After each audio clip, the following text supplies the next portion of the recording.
Assalamualaikum warahmatullahi wabarakatuh. Saya Hasna Nabila dari kelompok 4 mata kuliah kewirausahaan. Di sini saya dan teman-teman akan mempresentasikan tentang proposal kewirausahaan, di mana dalam mata kuliah ini kita diharuskan untuk menjual suatu produk. Nah, kebetulan produk dari kelompok kita adalah basreng. Nah, di sini ada contoh produk dari kelompok kita yaitu basreng. Basreng itu singkatan dari bakso goreng. Ini di sini ada basreng varian pedas daun jeruk. Nama dari produk kita adalah Segood Food. Nah, ini contohnya teman-teman. Mungkin untuk pemaparan materinya untuk lebih lanjut akan disampaikan oleh teman-teman saya. Nama saya Qonaatul Muqtasidah Al-Mubarakah. Saya dari kelompok 4. Di sini saya akan mempresentasikan tentang segmen pasar dan target pembeli. Nah, yang dimaksud dengan segmen pasar itu sendiri ialah kelompok konsumen atau pelanggan yang memiliki karakteristik, kebutuhan atau preferensi yang serupa dan cenderung lebih merespon produk, layanan atau strategi dengan cara yang sama.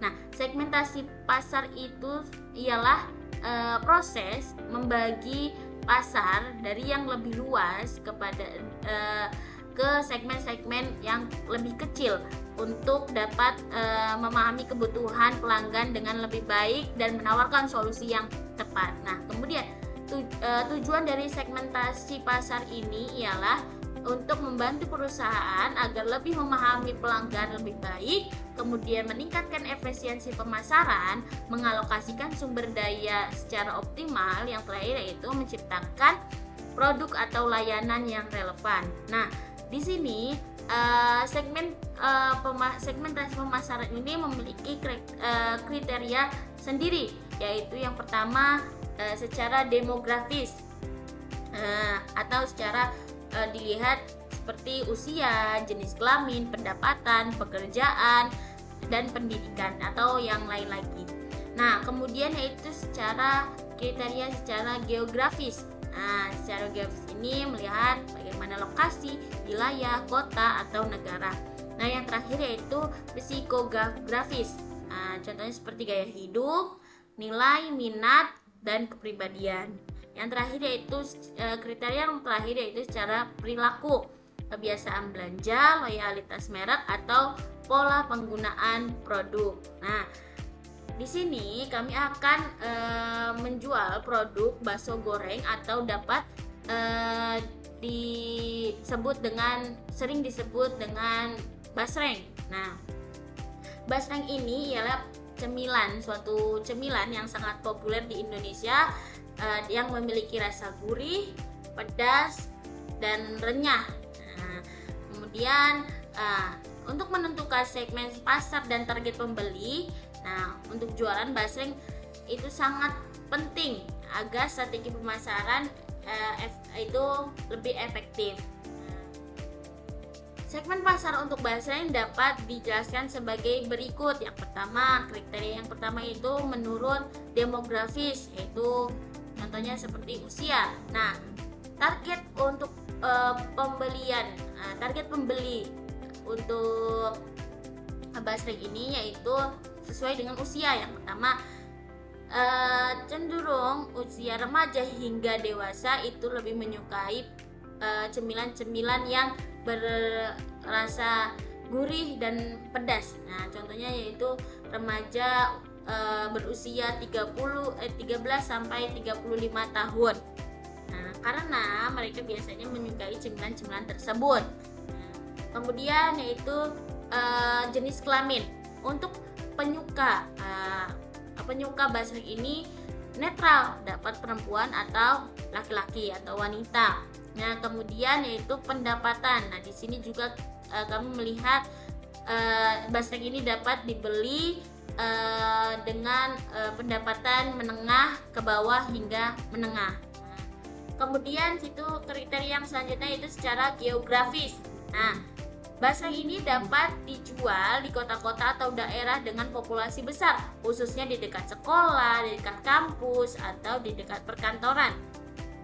Kemudian yaitu wilayah dengan budaya yang menyukai pedas, contohnya di daerah atau di wilayah Jawa Barat yang cenderung lebih menyukai pedas. Nah, kemudian yaitu secara psikografis. Nah, penjualan basreng ini dapat disesuaikan dengan gaya hidup. Contohnya dapat dijual kepada orang-orang yang gemar ngemil, suka rasa pedas, dan mencari makanan yang praktis. Nah, kemudian yaitu kriteria yang selanjutnya yaitu secara perilaku atau pencinta makanan pedas dengan berbagai level atau konsumen yang mencari cemilan untuk basreng ini dari level 1 sampai level yang lebih pedas. Nah, untuk target pembeli yang cocok untuk basreng ini ialah yang pertama, target pembelian pertama itu kepada pelajar atau mahasiswa, karena di sini sesuai biasanya pelajar dan mahasiswa di sini lebih menyukai cemilan-cemilan yang murah dan praktis. Nah, untuk penempatan penjualannya ini bisa di dekat sekolah atau kampus ataupun di kantin. Nah, kemudian target pembeli selanjutnya yaitu pekerja muda.